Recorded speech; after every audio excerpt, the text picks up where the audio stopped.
Inca রনিতের সব সত্যটা ধরে ঝাঁপি সবার সামনে রনিতকে নিয়ে আসে। আর ইনকা যখন দীপকে জোর করে বিয়ে করতে বলে তখনই ঝাঁপি ইনকার সঙ্গে রনিতের বিয়ে দিয়ে দেয়। হ্যাঁ বন্ধুরা, এমনটাই দেখা যাবে। বিস্তারিত জানতে ভিডিওটি না টেনে সম্পূর্ণ দেখতে থাকুন। গল্পের শুরুতেই দেখা যাবে নিখিল আর ইনকা বিয়ে করছিল। তখনই নিখিল ইনকাকে বলে, ইনকা এখনো তো দীপ আসছে না, সত্যি সত্যি বিয়েটা হয়ে যাবে তো? তখনই দেখা যায় যে ইনকা বলে, নিখিল এ ধরনের কথা একদম বলবি না, তাহলে কিন্তু ভালো হবে না। আমি শুধু এই বিয়েটা করছি যাতে করে এখানে দীপ চলে আসে, দীপ আসবেই। তখনই দেখা যায় যে এই নিখিল বলে, তাহলে আমার মনে হচ্ছে দীপ আসবে না, আমরা সিঁদুরদানটা করে ফেলি না, আমরা বিয়ে করে ফেলি, আমার তো বিয়ে করতে আপত্তি নেই। তখনই দেখা যায় ইনকা বলে, নিখিল একদম চুপ কর, এখন এইসব কথা সময় না।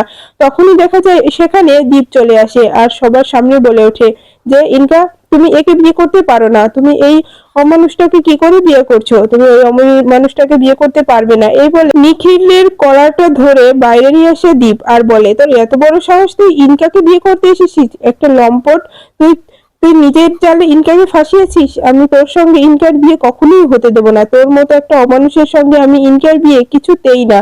তখনই ইনকা মনে মনে বলে যে, আমি যা চেয়েছি সেটাই হচ্ছে, সেটাই হতে চলেছে। এবার আর আমার হাত থেকে দীপকে কেউ বাঁচাতে পারবে না, এমনকি ঝাঁপিও বাঁচাতে পারবে না। এরপর অন্যদিকে দেখা যায় যে ছদ্মবেশী রনিতকে ধাওয়া করতে থাকে ঝাঁপি আর বিতান।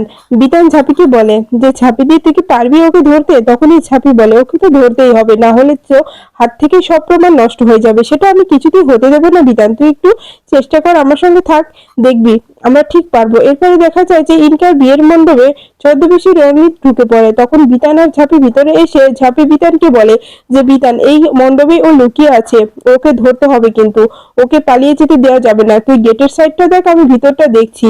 এরপরে বিতান বাইরে দেখতে যায় আর ঝাঁপিয়ে আশপাশটা ভালো করে দেখতে থাকে, কিন্তু বিয়ের মণ্ডপে খুব চেঁচামেচি হওয়াতে ঝাঁপি বলে, এ আবার কেমন বিয়ে রে বাবা, যে এই বিয়েতে আবার এত ঝামেলা, এত মারপিট ঝগড়া হচ্ছে।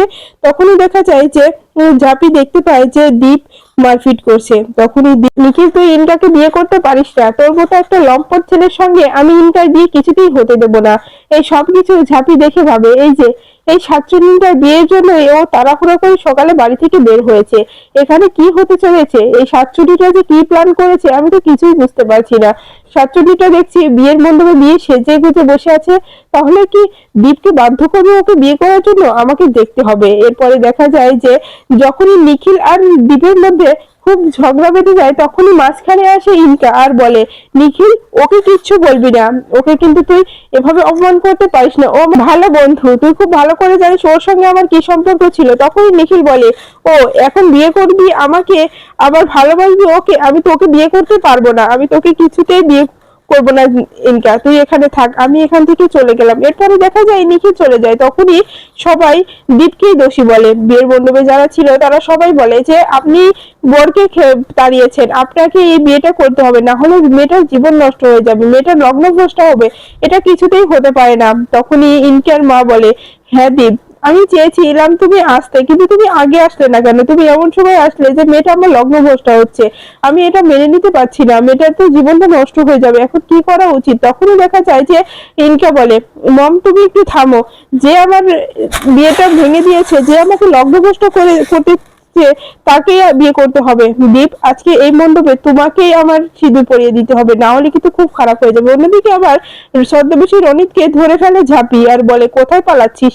আমার হাত থেকে তোর আজকে পালাতে চলবে না, আমি তোকে আজকে সবার সামনে নিয়ে যাবই, তোর কিছুতেই আমার হাত থেকে আজকে রক্ষা নেই। এরপরে রনিত পালাতে গেলে সেখানে বিতান চলে আসে আর সামনে থেকে বিতান বলে, কোথায় যাচ্ছ তুমি? কোথাও যেতে পারবে না, আজকে তো তোমাকে একদম ছাড়া যাবে না। তুমি কি করে ভাবলে যে তোমাকে আমরা ছেড়ে দেবো? কিছুতেই না, আজকে তোমার খেলা শেষ হয়ে গেছে, তুমি অনেক খেলা দেখিয়ে দিয়েছো, আর খেলা দেখাতে হবে না। তুমি অনেক অনেক অন্যায় করেছো ঝাঁপিদির সঙ্গে, কিন্তু তোমার এই পাপের শাস্তি আজকে আমরা দিয়ে দেবো। এরপরে দেখা যায় যে ঝাঁপি বলে, কি মনে করেছিলে নিজেকে? অনেক বড় মনে করেছিলে, এই জন্য সবকিছু নিজেই শেষ করার জন্য গিয়েছিলে ওখানে, কিন্তু দেখো আমার জালে তুমি ফেসে গেছো, তুমি আমার জাল থেকে আর বেরোতে পারবে না। তোমাকে আজকে আমি সবার সামনে আনবই, আর ওর সামনে তো আনবই। এরপরে দেখা যায় বিয়ের মণ্ডপে রনিতকে নিয়ে হাজির হয় ঝাঁপি আর বলে, এই যে সেই শয়তান দাদুকে আমি ধরে নিয়ে এসেছি। তখনই ইনকা বলে একে একে হেনে এখানে কেন? তখনই দীপ বলে এই ঝাঁপি এ কাকে তুলে নিয়ে আসলি? তখনই দেখা যায় যে ঝাঁপি বলে কেন চিনতে পারছো না? এ কে, কাকে নিয়ে এসেছি ভালো করে দেখে বলো তো। তখনই দেখা যায় ইনকা বলে এই যে ঝাঁপি এখন আর এত কথা বলার কোনো দরকার নেই। এখন আমার লগ্নভ্রষ্ট করেছে দীপ, দীপকে আমাকে বিয়ে করতে হবে। সবসময় তো দীপ আমার জীবন নিয়ে খেলা করতে পারে না, আমি সেটা হতে দেবো না, কিছুতেই হতে দেবো না, আজকে আমাকে বিয়ে করতেই হবে। তখনই দেখা যায় যে ইনকার মা বলে হ্যাঁ ঠিক বলেছে আমার মেয়ে, আমার মেয়ের জীবনটা নষ্ট হতে চলেছে, আবার এখানে ঝাঁপিয়ে এসে নাটক করছোস? এখানে নাটক করো না ঝাঁপি, এখানে নাটক করার জায়গা না। তখনই ঝাঁপি বলে কোনো নাটক হচ্ছে না এখানে, আমি এখানে কোনো নাটক করতে আসিনি, আমি যেটা করতে এসেছি সেটা তো আমি করবই। আজকে ও লগ্নভ্রষ্ট হবে না, ওর জন্য যজ্ঞপাত্র আমি নিয়ে এসেছি। তখনই দেখা যায় যে দীপ বলে কি বলছিস ঝাঁপি, তুই যজ্ঞপাত্র কোথায় পেলি? তখনই দেখা যায় যে ঝাঁপি বলে কেন, এই যে শয়তান দাদুকে নিয়ে এসেছি, শয়তান দাদুর সঙ্গে আমি এই শাকচুন্নিটার বিয়ে দিয়ে দেবো। তখনই দেখা যায় ইনকা বলে ঝাঁপি বাড়াবাড়ি করবে না। তখনই দেখা যায় যে ঝাঁপি বলে কিসের বাড়াবাড়ি করছি, কোনো বাড়াবাড়ি করছি না তো, তুমি তো বলেছো তুমি যাকে খুশি তাকে বিয়ে করবে, সে যেমনই হোক না কেন। তো এই শয়তান দাদু না হয় শয়তান দাদু একটু বয়স হয়েছে, তাতে কি হয়েছে, তাতে তো কোনো সমস্যা দেখতে পাচ্ছি না, তুমি তো যাকে খুশি তাকে বিয়ে করবে। তখনই দেখা যায় যে ইনকা বলে ওঠে ঝাঁপি বাড়াবাড়ি করো না, আমার বাড়াবাড়ি ভালো লাগছে না, দেখো এটা আমার জীবনের প্রশ্ন। তখনই ঠাকুরমশাই বলে ওঠে যে এখানে কি হচ্ছে, আমি তো বলছি যে লগ্ন পেরিয়ে যাচ্ছে আর 5 মিনিট আছে লগ্নটা, এই লগ্নেই কিন্তু মেয়ের বিয়ে দিতে হবে, না হলে কিন্তু মেয়েটা লগ্নভ্রষ্ট হবে। আর এই যে বাবা তুমি বিয়েটা করে ফেলো না। তখনই দীপ বলে আমি বিবাহিত, আমার স্ত্রী আছে ঘরে, আমি এই বিয়েটা করতে পারবো না। তখনই ইন্দ্র বলে তাহলে আমার আমার বিয়েটা ভাঙলে কেন? তখনই ঝাঁপি বলে কারোর বিয়ে কেউ ভাঙেনি, এটা যে এই 47টা প্ল্যান সেটা আমি বলে দেব, সবার সামনে আমি বলে দেবই। তখনই দেখা যায় যে দীপ বলে কি বলছিস ঝাঁপি, এসব কথা তুই কি বলছিস? তখনই ঝাঁপি বলে হ্যাঁ আমি ঠিক কথাই বলেছি। তখনই ইন্দ্রা বলে এই সব কিছু মিথ্যা কথা, দীপ ও আমাকে ফাঁসাতে যাচ্ছে, ও আবারও আমাকে ফাঁসাবে। তখনই দেখা যায় যে ঝাঁপি বলে আমি কাউকেই ফাঁসাই না, আমি সবসময় সত্য কথা বলি, আমি কাউকেই ফাঁসানোর জন্য কোনো কাজ করি না। তখন ইনকা বলে তাহলে এখানে এই নাটকটা করছো কেন? এখানে তো আমার বিয়ে হচ্ছিল, আমি তো দীপকে ডাকিনি, তাহলে দীপ এখানে আসলো কেন? আমি দীপকে একবারের জন্য এখানে আসতে বলিনি। এরপরে দেখা যায় ইনকার মা ইনকার কাছে গিয়ে বলে ইনকা সবকিছু বাইরে বাইরে যাচ্ছে, তুই এখান থেকে চল, এখানে আর কিছু করিস না, তাহলে কিন্তু ফেঁসে যাবি। তখন ইনকা বলে মম চুপ করো তো, আমি আজকে দীপকে বিয়ে করার জন্য বাধ্য করবোই, দীপকে আমি আজকে ছেড়ে দেব না। তখনই ইনকার মা বলে দীপ বাবা এখন কি করা যাবে, কিচ্ছু করার নেই, মেয়েটাকে তো লগ্নভ্রষ্টের হাত থেকে বাঁচাতে হবে, তুমি সিঁদুরটা পরিয়ে দাও, পরে ব্যাপারটা আমরা মিটমাট করে নেব। তখনই দেখা যায় যে ইনকা জোর করে সিঁদুরটা নিয়ে দীপের কাছে দেয় আর বলে দীপ সিঁদুরটা পরিয়ে দাও, না হলে কিন্তু খুব খারাপ হয়ে যাবে, আমি কিন্তু সিঁদুরটা পরিয়ে দিতে বলেছি। তখনই ঝাঁপি বলে তুমি একদম এই 47টাকে সিঁদুর পরাবে না, তাহলে কিন্তু খুব খারাপ হয়ে যাবে, আগে সত্যটা প্রমাণ হোক, তারপরে তোমার যা সিদ্ধান্ত নেওয়ার তাই নেবে।